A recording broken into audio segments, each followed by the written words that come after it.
Kia ora whanau, I'm actually from Tūranga Nui a Kiwa. I've been brought up in a little place called Kaiti, Uhi Kaiti.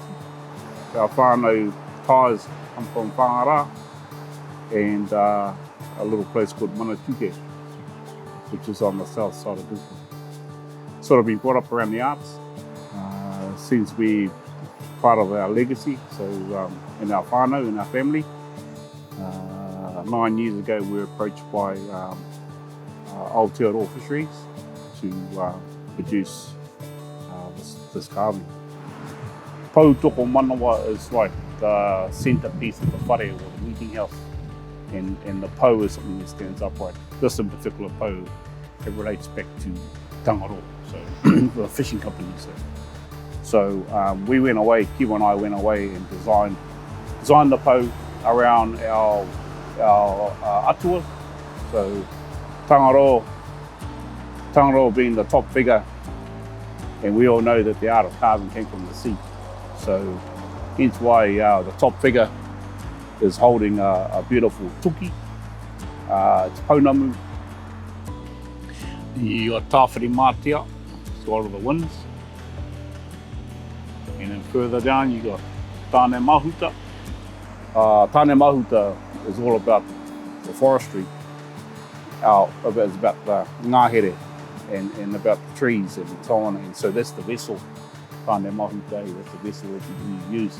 And as you can see on the back side of the pou, there's a beautiful waka there. And we made sure that we had to have the symbols in the actual design itself. So we put that as a main feature as well. The waka tiwai, waka tete, waka taua. Those are all the three types of waka that we used back in the day. But the ones that we use for fishing, the waka tete is quite a dominant one. And then down the very bottom you've got Papauūānuku, who's Mother Earth. So the whalebone eyes, the pounamu, there's pounamu eyes as well. One of the creations when we went to Nisui, we talked about the eels and how they migrate. And so in Japan, but also we know the history of our eels as well. And so it's really important that the relationship there in terms of the migration of eels. Certain times of the year they migrate. And so there's an image, there's a tuna in there. And so the tuna is all about the migration, because when the eels go to Tongan Trench, they spawn and then the mothers stay there, and then the babies make their way back to where the mothers were back here in Aotearoa. But I understand they're finding it hard to get back here now. So that's the relationship between, it's very important. And for those babies to make it all the way back to Aotearoa, the navigation. So that's where up the top there you got the stars, Matariki. Yeah, so there's two of us, there's two carvers. Kiwa Mihaka, one of our relations from Mātariki. He was one of the carvers as well. It took us to carve this pou, it took us 9 months in total. The style of carving is very important to us because it's actually a style from back home, which is from Rongo Whakaata. And we have a prominent number of well-known tohungas back home. And this style of carving was the tūranga style. And the tūranga style is a very prominent style throughout New Zealand.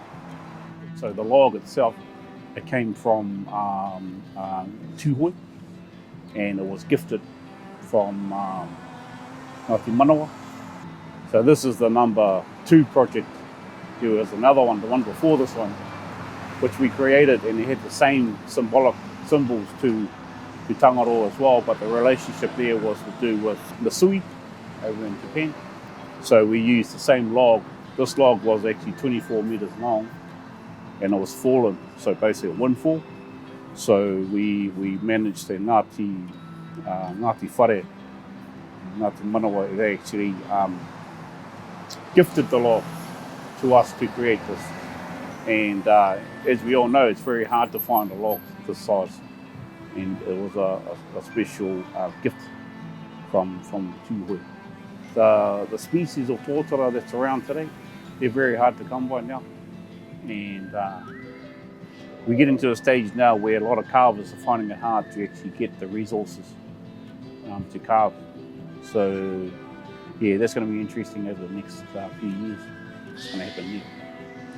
But the whole concept, what a beautiful opportunity, like to spend here in Auckland and just to meet others, but also to maintain and look after our taonga,